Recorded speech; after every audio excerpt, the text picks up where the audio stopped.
Lloyd was a pitiful loser who got burned alive for being weak. However, everything changes when he gets a second chance and is reincarnated with unlimited magic abilities, so he starts cracking every baddie he sees. In his previous life, Lloyd was humiliated by some high-ranking nobles who simply wanted to flex their magic on a worthless loser like him. As he got cooked by their strong fire magic, he wished that he could be as strong as those nobles, and his wish was granted by the plot gods when he got reincarnated as the 7th prince of the kingdom of Saloum. As he grew up, he still had his magic obsession from his previous memories and often sneaked off to the royal library to study magic. Unfortunately for him, Silpha, his personal maid and trainer, found him and took him outside for his daily sword training. To escape training early, Lloyd used magic he had learned over the years to trace all of Silpha's moves. However, that wasn't enough for him to keep up, so he increased the length of his sword, strengthened his arm, and levitated to gain an unfair advantage. Even then, Silpha easily blocked his attack and told Lloyd that she knew he was cheating, which shocked him. Instead of scolding him, she began praising him for being able to use 2 spells at once when in reality, Lloyd was using 4. Later, she forced him to take a bath with her and the rest of his maids. When he tried to escape, she pinned him flush against her melons because she didn't want him sneaking off to the library again. To make him behave, the other maids told him about the demon named Grimoire sealed in the castle's forbidden underground library, but this only piqued Lloyd's curiosity. As he bubbled in excitement, the maids assumed he was scared of the demon and argued over who would get to comfort him. However, Lloyd used this chance to escape the bathhouse and sneak into the forbidden library. The library doors were sealed with powerful magic, but Lloyd easily unsealed them and started gushing over the forbidden books stored there. Just as he picked up a book to read, Grimoire showed up and asked Lloyd to release him. He even tried to bribe Lloyd with some Walmart gold, but Lloyd told him that he wouldn't release him because he couldn't risk a has-been demon rampaging through the kingdom like a low-budget Godzilla. Annoyed but still desperate, Grimoire offered to teach Lloyd ancient magic in exchange for his freedom. Lloyd immediately perked up, and after unsealing Grimoire, he asked the demon to show him a spell. Grimoire happily complied and attacked Lloyd with a powerful spell. After the dust cleared, Lloyd was totally unharmed thanks to his barrier magic. He was fascinated by Grimoire's spells and asked him to show him more like it were a circus show. Pissed at this, Grimoire started to spam his powerful magic, but none of the spells he used were able to break through Lloyd's seal. Instead, they were being absorbed into the barrier, allowing Lloyd to read and break down their composition. Seeing this, Grimoire grew an extra head and began casting spells simultaneously, but they still couldn't defeat the overpowered shorty. When Lloyd had had enough, he caged Grimoire in a pot-like barrier and hit the ugly goat with his own spell like he was Thanksgiving meat. With the battle over, Grimoire watched in shock as Lloyd casually restored the library to its former state. Lloyd then praised Grimoire for surviving a direct hit from his spell, and this made Grimoire reveal that demons couldn't be destroyed by magic. Lloyd's face immediately lit up with curiosity, and Grimoire realized he would be turned into a lab rat. Grimoire then pledged his allegiance to Lloyd and transformed into a cuter Labubu to hide his identity. He was also secretly plotting on how to possess Lloyd, but when he felt how dense Lloyd's mana was, he decided not to mess with him anymore. Days later, Albert, the 2nd prince of the kingdom, visited Lloyd in the royal library and invited him to join him for magic target practice. Lloyd happily accepted and sat in the shade while Albert showed off his skills to his entourage of maids and bootlickers. When it was Lloyd's turn, he made sure to hit only a few targets to avoid drawing attention to himself. The maids clapped for Lloyd, but one of the nobles said Lloyd had no talent, which pissed Grim off. On the other hand, Lloyd hadn't heard what the guy said because he was busy plotting out the best way to shoot his fireball the next time. Albert soon took his leave, but he encouraged Lloyd to continue practicing for as long as he wanted, and Lloyd became extremely happy. He told Grim he wanted to try double casting, and Grim told him to get real since only demons could do it. Because of that, Lloyd absorbed him into his palm and ordered him to cast a particular spell. Grim agreed, but a few seconds after he began chanting, he screamed in pain. It turned out that Lloyd had been mixing the incantations of multiple spells to reduce the time needed to activate them. When he mentioned that he's been stacking 100 spells at once, Grim shouted in surprise. He told Lloyd that a normal spell stack used at least 3 spells, and Lloyd argued that using the normal method would slow him down. The next moment, he took control of Grim's mouth and began double casting 2 different types of spells, which he folded into one, much to Grim's surprise. The fusion of the spells was so powerful that Lloyd directed it towards the sky to avoid wiping out the kingdom, as the asteroid had wiped out the dinosaurs. While that was going on, Albert was having tea with his people, who wanted to know why he had wasted his time on Lloyd. To them, Lloyd was a bad investment, but Albert disagreed, telling them their eyes and brains were decorative. He then explained that Lloyd had intentionally grazed all the targets earlier, and if that didn't scream prodigy, he didn't know what to tell them. While he was speaking, one of the men tried to spy on Lloyd from the window, but was surprised to see that night had fallen. Unknown to them, this was the doing of Lloyd's magic bomb, and poor Grim was crashing out because it was the first time he'd witnessed a sky split open without 2 powerful beings clashing. Lloyd, on the other hand, was pleased with his work until he realized it could get him sent to Area 51 for testing, so he quickly sealed the hole. The next day, Grim read an article in the paper about the mysterious sky split, and when he tried to show it to Lloyd, the boy got distracted by an article about an adventuring party conquering a dungeon. He then declared that they were going to explore a dungeon, but Grim stopped him. He pointed out that the castle would be thrown into chaos if he suddenly disappeared, but Lloyd assured him that nobody would notice. The young prince then pulled out an acorn from his pocket and turned it into a replica of himself. Grim was impressed by this genius invention, but Lloyd warned that it might not work well because of Silpha. It turned out that the maid was weirdly in tune with Lloyd, always seeming to notice every single detail about him, including his small growth sprouts. Realizing they had an obsessed stalker on their hands, Grim empathized with Lloyd, but the next moment, Lloyd smiled at him, making it clear that Grim would hate his next move. A little while later, Lloyd flew away from the palace and asked Grim, who was once again in his palm, to keep an eye out on things. It turned out that Lloyd had transferred Grim's consciousness into the doll and then jammed Grim's body into his hand, so the demon was stuck posing as the prince. Shortly after leaving the castle, Lloyd spotted a girl named Tao being chased by some orcs, but before he could intervene, she turned around and beat up her pursuers. Tao was a martial artist,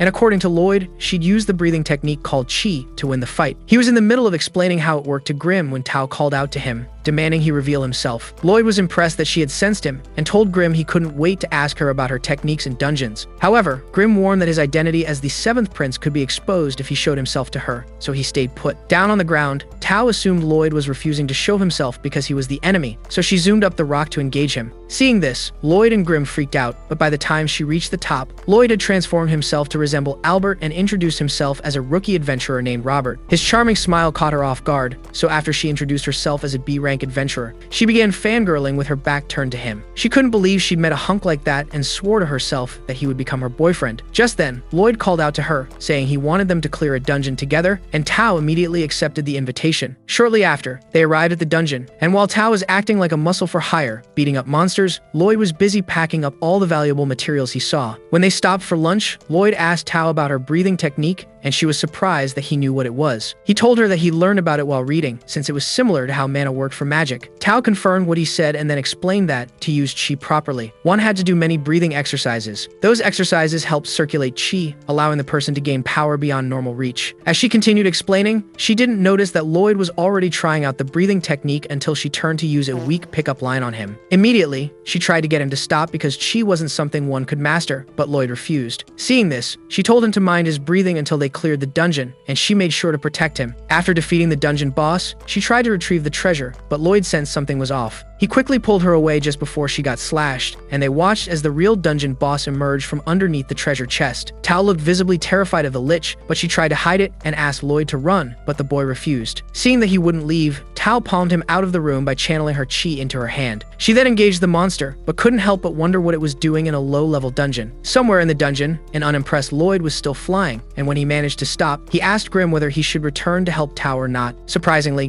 Grim didn't respond, and when Lloyd shook his hand, the demon weakly begged him to help. Back in the final boss's room, Tao tried to back away, but then the lich started bragging about how he'd eaten many adventurers and gained their skills and abilities. However, he said he wasn't going to eat her because her weak powers would give him indigestion. Instead, he'd find and devour Lloyd, whom he'd sensed had great power the moment he saved Tao from being cut. His words enraged Tao so much that she tried attacking him, but the monster blocked her attack with a barrier. Despite this, Tao kept hitting the barrier, and once she broke through it, she hit the lich with a full chi blast. Using that much chi weakened Tao, and the worst part was that the lich wasn't hurt. It mocked her, saying she was weak and then attacked her, but Lloyd arrived just in time to save her. The prince encouraged Tao not to let the cobweb holder break her spirit, but Tao was more worried about him being there. She tried to tell him to run for his life, but when she noticed how excited Lloyd looked, she shut up. Outside the barrier, the lich began chanting another spell, and Lloyd followed suit. However, he combined it with chi and suddenly appeared behind the lich, surprising both Tao and the lich. His sudden movement disrupted his chi breathing, but he regained control. The lich then began attacking Lloyd, but the boy put up another barrier so he could concentrate on combining his chi and mana properly. Once he figured out what he needed to do, he took a deep breath and began running around the roof of the cave. Seeing this, the lich assumed Lloyd was trying to run away, so he grew bolder and continued attacking him. But Lloyd's barrier was stronger than your last relationship, so it still didn't break. However, Lloyd decided to drop the barrier because he realized it was hindering his progress. Immediately, the lich attacked him again, but Lloyd kept dodging while concentrating on his breathing techniques. Eventually, he succeeded in merging it with his mana and turned to face the lich. It took him a while to figure out how to make the spell effective, but once he did, the lich didn't stand a chance. It began struggling to keep up with the Kardashians, sorry, Lloyd, and this made Lloyd happy. His face mirrored the Joker's with each slash he sent, and finally, he finished the lich off. With the lich gone, Lloyd and Tao went on to open the treasure chest, but Tao was highly disappointed when she saw that there was only an old blade inside it. Lloyd was sure the blade had magic in it, so he decided to keep it just as the chest began sinking. Tao then explained that once the dungeon's treasure was taken, it always fell apart, so they had to leave. Intrigued by the lore, Lloyd decided to take the chest because he figured that it was the dungeon's core. Once outside, he tried to hurry away, but Tao called out to him and said the chi technique he'd used to defeat was called the chi blade. It was a secret chi technique which took time to master, and she, herself, hadn't even covered the basics. However, she didn't tell Lloyd that and promised him that she would double her training so she wouldn't be a damsel in distress the next time they met. Lloyd then flew off, and that was when she realized that she had forgotten to ask where he was from, so they could link up later. A little while later, Lloyd arrived at the castle to find Grim looking like a gang of thieves had jumped him. However, the truth was that Silpha had taken him out for training, and since Grim knew nothing about sword fighting, she assumed Lloyd had forgotten everything she taught him. So she vowed to make him remember by all means and ended up beating him up. Later on, Lloyd cleaned the old blade he'd gotten from the dungeon, and, as he'd suspected, it had magic. It was one of those weapons which sorcerers had enchanted by writing on them with mana. Intrigued, Grim asked if they could extract the mana essence from the blade and use it to learn enchantment magic. Lloyd told him that the essence wasn't enough. However, he said that if he could recreate the essence, he could use them for experiments. After careful analysis, he learned what the essence was made from,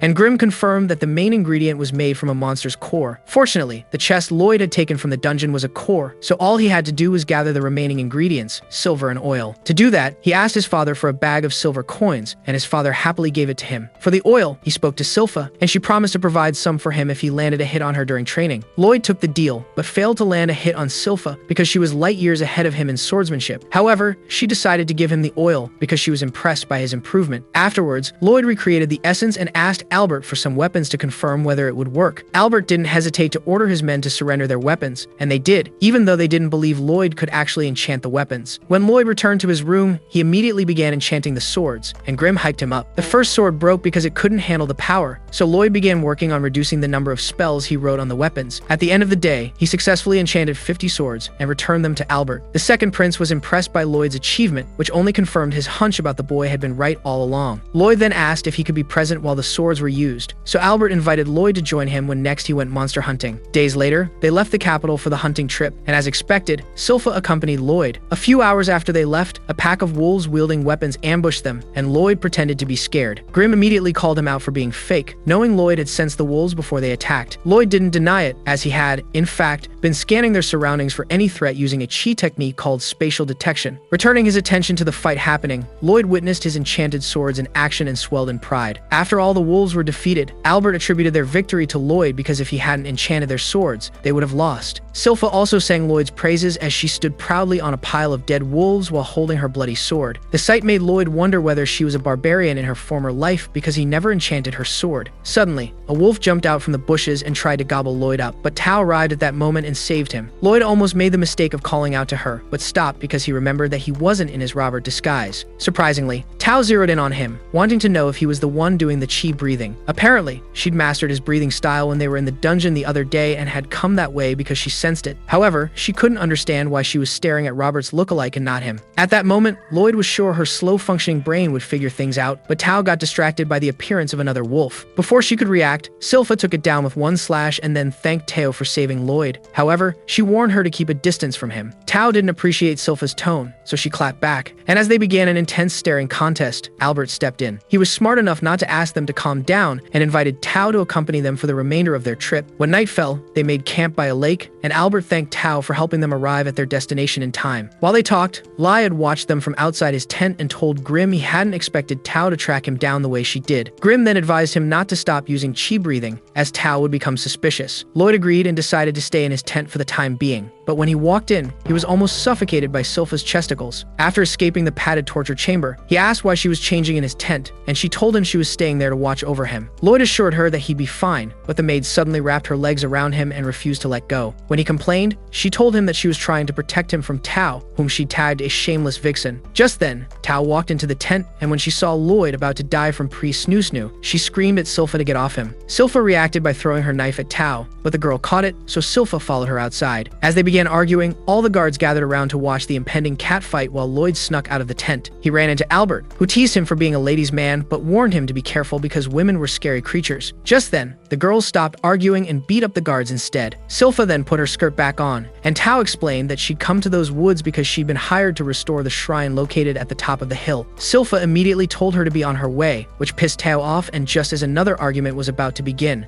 Albert intervened. While he was trying to smooth things out between them, a bear wolf suddenly waltzed into the camp, Everyone immediately jumped into action, but Lloyd moved to the back, where Silpha was standing guard. While the fight was going on, Lloyd began giving commentary to Grimm, but the demon was busy staring at the shrine on the hill. When Lloyd realized it, he wondered if the Beowulf incident was connected to the shrine. Meanwhile, Tao hit the Beowulf with a chi blast, but it got back up and tried attacking them again, so Albert stepped in. Using his enchanted sword as a conductor, he channeled magic into his hands and Rasengan the monster. Everyone immediately began praising the prince for saving them, but Grimm said it wasn't over, as a demon had been sealed away in the shrine years ago.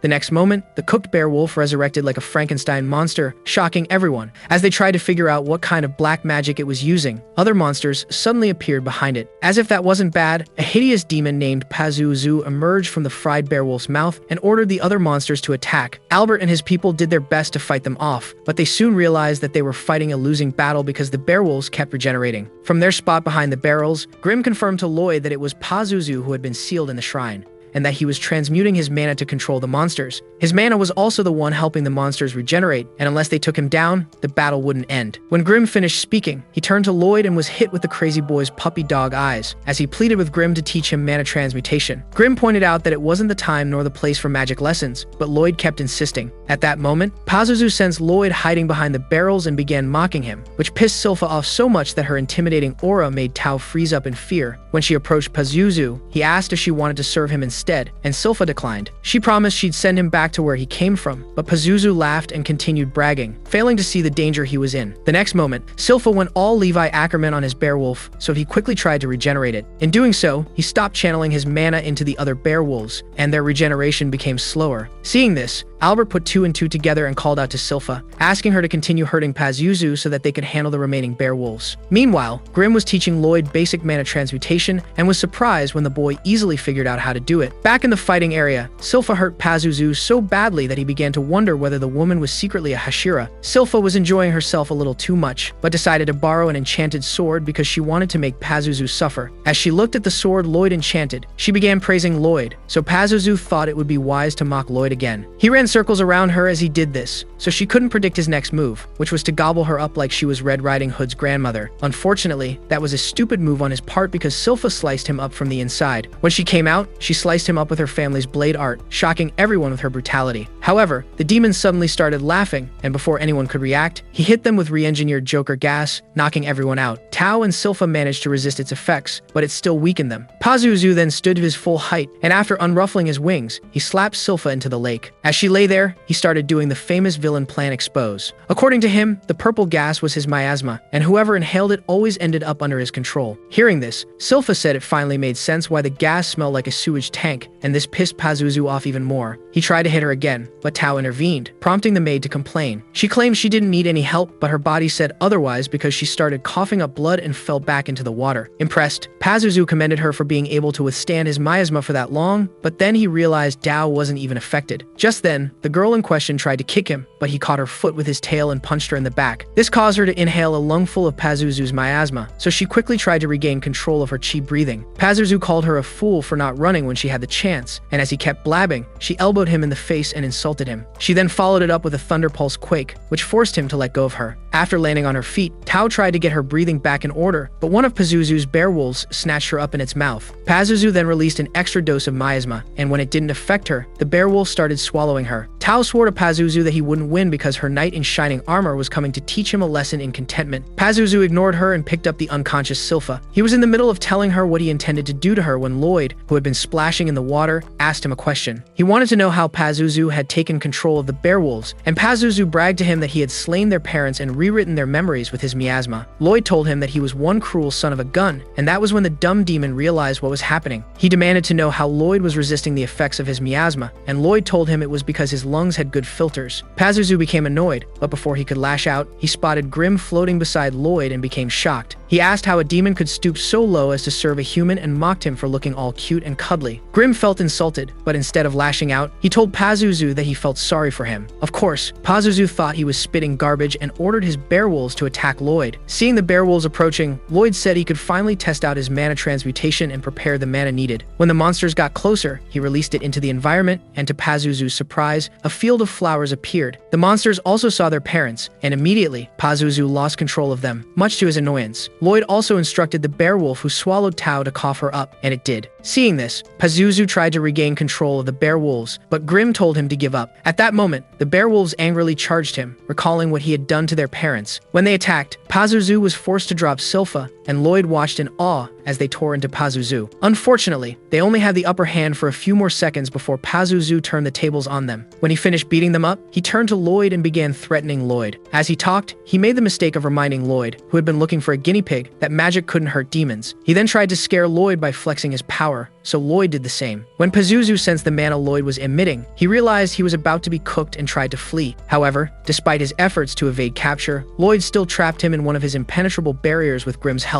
Pazuzu tried to break free, and when he couldn't, he demanded that Lloyd let him go. Lloyd told him that he didn't deserve to be free because not only had he unalived the parents of the beowolves, he had done chimera experiments on the cubs, which he controlled. He then began chanting, ignoring Pazuzu's threats, until finally he unleashed a barrage of spells on him. Each one was more powerful than the next, and after a while, Pazuzu turned into an old, shriveled-up version of himself. As he began withering away, Albert and the others began waking up, so Lloyd rushed over to them to feed them lies. Grimm stayed behind and consumed what was left of the demon, which earned him a power boost. Meanwhile, Lloyd told Albert and the others that an adventurer named Robert had saved them from the demon Pazuzu, and they believed him. The next day, they returned to the capital and were happily welcomed by the people, who cheered loudly for Albert. When they arrived at the castle, they went before the king to give him an account of what happened at the lake. Apparently, Tao had left to search for Robert after learning from Lloyd that he had already left. The king said he would have loved to thank them for their help, and Albert told him to thank Lloyd instead. He said that if Lloyd hadn't enchanted their swords, they wouldn't have stood a chance against the beowolves. He also spoke very highly of Lloyd and asked that the king allow Lloyd to become a contender for the throne. The king then asked Lloyd whether he would like the throne, and Lloyd told him he wasn't interested. Afterwards, Lloyd went to the garden to play with the jealous Grimm and the beowolf, which had followed him home because it liked him. Silpha arrived shortly afterwards, and Lloyd told her that he had named the beowolf Shiro. He also said he wanted to train it to do all kinds of things, and Silpha told him that only a beast tamer could help him. As they talked, the king and Albert watched them from the balcony, and the king said Lloyd was very humble. Albert disagreed and told his father that kingship was too small a role for someone like Lloyd. Days later, Lloyd showed Silpha what he taught Shiro to do, and the maid commended him. However, because he still couldn't make him do complex commands, they decided to visit Aliez, the sixth princess of the kingdom. Aliez's tower was filled with all sorts of animals and monsters, and Lloyd told Grimm that his sister was more or less an upgraded Snow White. Just then, Aliez came running down the stairs, and before Lloyd could react, she pounced on him and kissed him. Poor Lloyd was so shocked that he passed out, and as Silpha tried to revive him, Aliez's maid came downstairs and began scolding her for her actions. Eventually, they sat down, and she excitedly asked if Lloyd had come to see her because of his beowolf. As she began playing with it, Silpha suggested to Lloyd that they leave, because she believed Aliez was a little too dumb to understand, let alone explain animal communication. Lloyd told her to give Aliez the benefit of the doubt and then asked the princess to show them one of her monsters. Aliez smiled and said she'd already called out her fave, and that was when they sensed a Fenrir standing behind them. Its name was Liru, and it had Silpha's headband in its mouth, which was surprising because they had neither heard it approach nor had Silpha felt it swipe her headband. After trying and failing to figure out how Aliez had managed to give the Fenrir instructions without speaking aloud, Lloyd pleaded with his sister to share her beast-whispering secrets with him. Aliez told him that it was love, and of course, that made everyone stare at her as if she'd announced that Gojo was mid.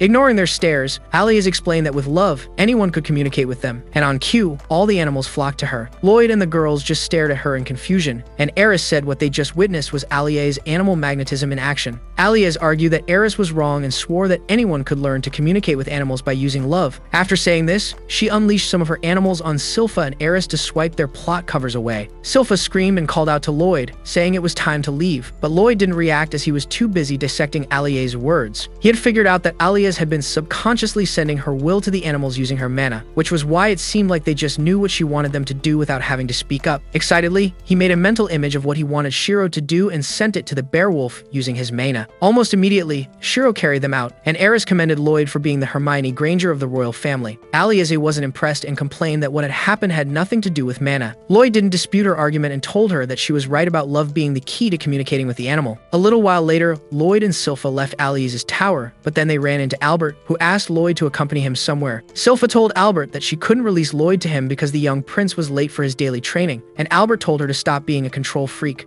Of course, Silpha got annoyed with the prince, but before things could escalate, Lloyd intervened and asked Albert what he wanted with him. Albert explained that he wanted to introduce him to someone, and at that moment, the person in question arrived. So, Albert introduced him to Lloyd, saying that he was Diane, the kingdom's fourth prince. Afterwards, the three brothers went to Diane's workshop, and Diane asked Lloyd to prove to him that he was the one who enchanted Albert's sword. The thing is, Diane was a swordsmith, and it had always been his dream to create the ultimate weapon, so he wanted to see if Lloyd could help him. When Lloyd successfully recreated another enchanted sword, he asked if they could collaborate to create an ultimate spellbound sword, and Lloyd said yes. As they worked, Diane told Lloyd that he wanted the swords to use fire spells. Lloyd suggested the one he remembered, but Diane rejected it, saying the spell was too bulky. Its casting formula had 14 parts, and a spellbound sword only had room for a 5-part formula. Lloyd assured Diane that he had nothing to worry about, then compressed the formula into 2 parts before applying it to the hot steel. Unfortunately, it broke, and Lloyd figured that it was because the spell was too much for the blade to handle. With that in mind, they began working on suppressing the spell, but each time the result was the same. Eventually, Grimm pointed out to Lloyd that the problem wasn't with the spell, but with the essence they were using to write the spell. Intrigued, Lloyd purified the essence so he could analyze and discover that it was missing the main ingredient made from monster cores. Lloyd then asked Diane if he had any cores, and Diane told him no. Since they needed the cores badly, Lloyd decided he'd sneak out of the castle later and head to a dungeon. However, he was greatly surprised when Silpha suddenly suggested that they go monster hunting in a nearby dungeon. She explained that she'd spoken to the king about broadening Lloyd's exposure to things outside the castle, and the king had granted her permission. The next day, Silpha took Lloyd to the Adventurers Guild to register. To conclude the registration, he was asked to place his hand on a measuring orb. Lloyd quickly compressed his mana to prevent it from breaking the orb, and after it was measured, he surprised everyone by getting an A. The receptionist then said he was the most promising adventurer they had ever had since the Silver Blader, but those who overheard disagreed. Silpha ignored the idiots and asked the receptionist for a dungeon quest. The woman told her that only parties with at least one B-ranking adventurer could take on dungeon quests. So, Silpha expressed her wish to re-register as an adventurer. However, the receptionist explained that she would be demoted to C rank if she did so. Just then, one of the guys tried to riz Silpha up, so she cut off his mustache with one strike. The receptionist sided with her and told the bald idiot to skedaddle because the Silver Blader was way out of his league. The revelation